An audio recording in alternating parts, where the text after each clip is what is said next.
బీజేపీలోకి నామా నాగేశ్వరరావు వెళ్లబోతున్నారు. నామాతో బీజేపీ అధిష్టానం చర్చలు జరిపింది. బీఆర్ఎస్ బీజేపీనా అని గత కొన్నాళ్ల నుంచి సస్పెన్స్ గా నామా ఎపిసోడ్ నడిచింది. అయితే బీఆర్ఎస్ అభ్యర్థిగా ఇప్పటికే నామా పేరును ఖరారు చేశారు కేసీఆర్. కాకరేపుతోంది ఖమ్మం సీటు. ఖమ్మం టికెట్ ఆశించి బీజేపీ తీర్థం పుచ్చుకోనున్నారు జలగం వెంకట్రావు. ఇక దీనికి సంబంధించి మరింత సమాచారం మా ప్రతినిధి రాజు అందిస్తారు. రాజు, చెప్పండి. లావణ్య, బీఆర్ఎస్ పార్టీకి శాఖల మీద శాఖలు తగులుతున్నాయని చెప్పవచ్చు. ఇటీవలే కీలక నేతలు పార్టీని వీడి బీజేపీలో కొంతమంది, కాంగ్రెస్ లో కొంతమంది చేరిపోయారు. ముఖ్యంగా సిట్టింగ్ ఎంపీలు ఇప్పటికే ఇద్దరు పార్టీని వీడారు. తాజాగా బీజేపీలోకి sitting MP Khammam MP Nama Nageswara Rao BJP తీసుకుంటారని చెప్పేసి కూడా వార్తలు వినిపిస్తా ఉన్నాయి. ముఖ్యంగా ఇప్పటికే బీజేపీ అధిష్టానం నామాతో చర్చలు కూడా జరిపిందని చెప్పేసి కూడా పొలిటికల్ వర్గాల ఒక వార్త అయితే చక్కర్లు కొడతా ఉంది. ముఖ్యంగా ఆయన బీఆర్ఎస్ లో ఉండాలా లేదంటే బీజేపీలోకి వెళ్ళాలా అని ఇంకా ఎటు తెలుసుకోలేకపోతా ఉన్నారని చెప్పేసి కూడా తెలుస్తా ఉంది.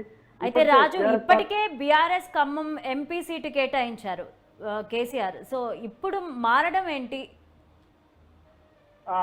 అదే ఇప్పుడు అందరూ కూడా ఉత్కంఠగా ఎదురు చూస్తా ఉన్నారు. ఎందుకంటే ఆల్రెడీ ఇప్పటికే ఎంపీ టికెట్ కూడా ప్రకటించడం జరిగింది కేసీఆర్.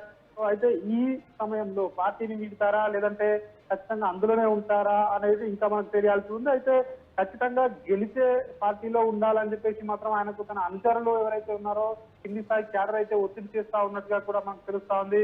ముఖ్యంగా ఎందుకంటే ఖచ్చితంగా బీఆర్ఎస్ లో ఉంటే గెలవదు అని చెప్పేసి కూడా కొంతమంది క్యాడర్ అని చెప్తా ఉన్నట్టుగా తెలుస్తా ఉంది.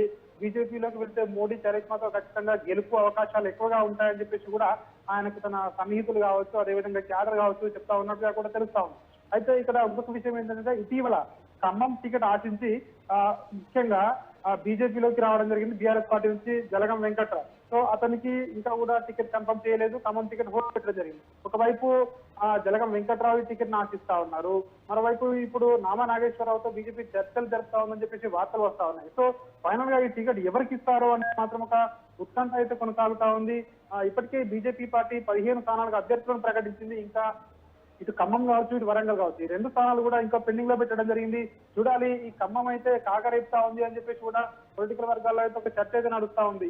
లావణ్య, అయితే రాజు, వరుసగా బీఆర్ఎస్ నుంచి ఎవరైతే గట్టిగా ఎక్స్పీరియన్స్ ఉన్న నాయకులు ఉన్నారో వాళ్ళందరూ కూడా వేరే పార్టీలోకి వెళ్తూ ఉన్నారు. మరి ఎలాంటి చర్యలు తీసుకోవడం లేదా బీఆర్ఎస్ నాయకులు కేసీఆర్ కానీ కేటీఆర్ కానీ? ఇప్పటికిప్పుడు పార్టీలో వాళ్ళు ఆల్రెడీ పిలిచి మాట్లాడుతా ఉన్నారు, నాయకులను బుద్ధగిస్తా ఉన్నారు. పార్టీ పదవులు అనుభవించి, పార్టీ అధికారంలో ఉన్నప్పుడు అధికారాన్ని అనుభవించి, పార్టీ కష్టాల సమయంలో ఉన్నప్పుడు పార్టీ వీడడం మంచిది కాదని చెప్పేసి కూడా చెప్తా ఉన్నప్పటికీ చాలా మంది నేతలు వారి మాటను వినట్లేదని చెప్పేసి తెలుస్తా ఉంది. ఎందుకంటే ఖచ్చితంగా ఓడిపోతామని తెలిసిన తర్వాత కూడా ఎవరు కూడా పార్టీలో ఉండరు, పోటీ చేయడానికి కూడా విముఖత వ్యక్తం చేస్తా ఉన్నారని చెప్పేసి కూడా తెలుస్తా ఉంది.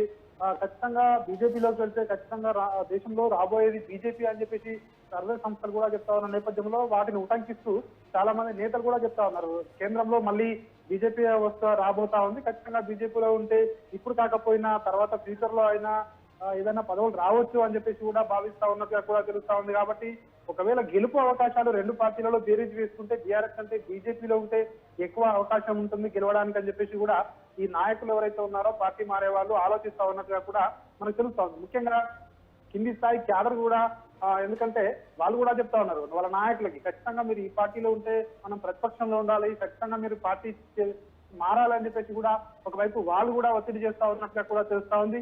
సో మొత్తానికి నామా నాగేశ్వరరావు విషయంలో మరి ఎట్లాంటి ఆయన డెసిషన్ తీసుకుంటారో, ఇప్పటికే టికెట్ కూడా కేసీఆర్ ప్రకటించిన నేపథ్యంలో ఆయనకు సో ఆయన బీఆర్ఎస్ లోనే ఉంటారా లేదంటే బీజేపీలోకి వచ్చి సో బీజేపీ బీఫామ్ పైన పోటీ చేస్తారా అనేది ఒక ఉత్కంఠ అయితే కొనసాగుతా ఉంది. అయితే బీఆర్ఎస్ నుంచి వరుసగా నేతలందరూ బయటకు వెళ్ళిపోవడం జరుగుతుంది. మరి ఎంపీ ఎలక్షన్స్ ని ఎలా తట్టుకుంటుందంటారు బీఆర్ఎస్ సిచ్యువేషన్? ప్రస్తుతం ఉన్న పరిస్థితుల్లో బీఆర్ఎస్ పార్టీకి ఈ ఎంపీ ఎలక్షన్ అంటే ఒక పెద్ద సవాలే అని చెప్పవచ్చు. ఎందుకంటే గత 10 ఏళ్ల పాటు అధికారం అనుభవించినటువంటి బీఆర్ఎస్ పార్టీ ఇప్పుడు కొన్ని స్థానాల్లో పోటీ చేయడానికి కూడా అభ్యర్థులే దొరకట్లేదని చెప్పేసి కూడా కొంతమంది బీజేపీ నేతలు ఎద్దేవా చేస్తా ఉన్న పరిస్థితి మనం చూస్తా ఉన్నాము. ముఖ్యంగా ఎందుకంటే గతం ప్రభుత్వంలో ఉన్నప్పుడు చేసిన తప్పులు కావచ్చు, సో ఇవన్నీ కూడా వాళ్ళు ఎత్తి చూపుతా ఉన్నారు. ముఖ్యంగా అధికారం పోయిన తర్వాత ఇప్పుడు ముఖ్యంగా లోక్సభ ఎన్నికల్లో ప్రధానమంత్రిని నిర్ణయించే ఎన్నికలు కాబట్టి ఇవి బీఆర్ఎస్ కు ఓటు వేయడం వల్ల వచ్చే లాభం ఏంటి?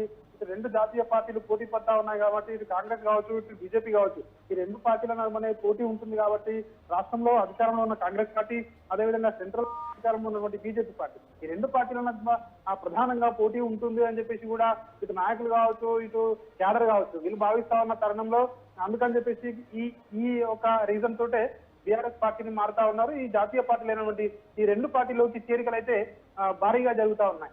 Right, thank you Raju.